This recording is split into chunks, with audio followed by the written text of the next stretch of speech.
Hello, future viewers.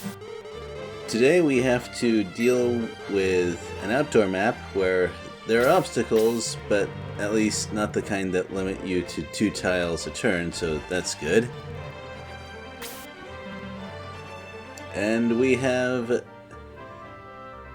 an extremely high health sorcerer on the opposite side of the field,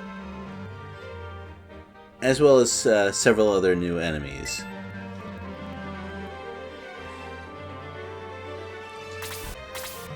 The most dangerous being this bow rider here, being able to move pretty far, hit reasonably hard, and he's especially a danger to my backliners, well, the backliner that matters being Slade, because he could get potentially killed in one hit by either a crit or a double attack, and he's the only healer we got, so we gotta be careful with our positioning.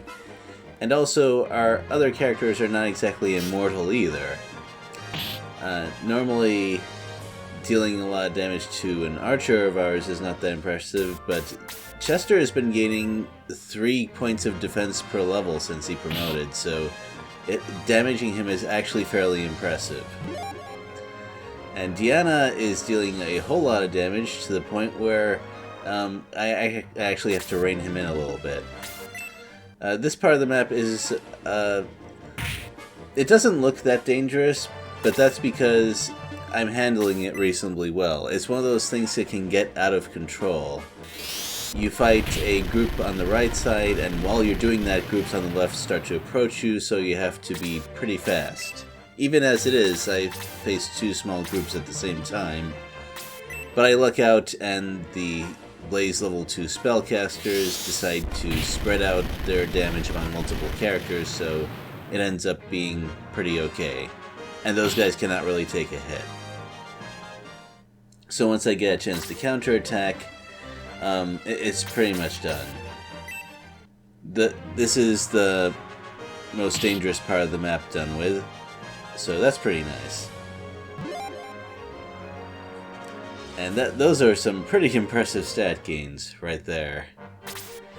Now, I did hit this sorcerer a little bit, but I actually want to work around him and deal with the enemies behind him, because once the sorcerer goes, so does the rest of the map.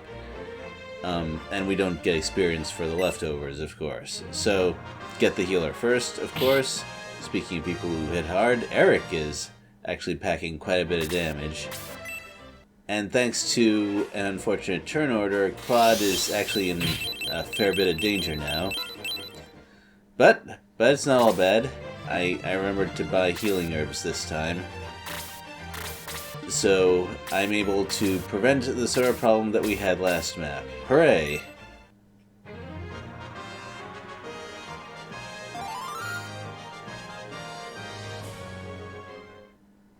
And with that, we don't have to worry about Claude being chased by the sorcerer for a possible kill shot. So that makes things easier.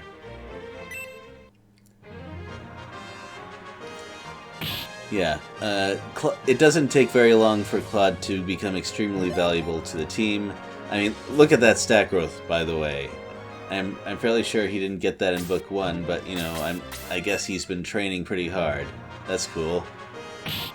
And with them gone, finishing off the battle is fairly easy. So, I managed to avoid the pitfalls of this pitfall-filled map. I'm sorry. But there's one thing we aren't able to avoid. Oh no! What's the next map gonna look like? Is it gonna be some underground cave thing? Who knows? We're going to Natasha's part of the game next. We'll see what they have to deal with next time. Later.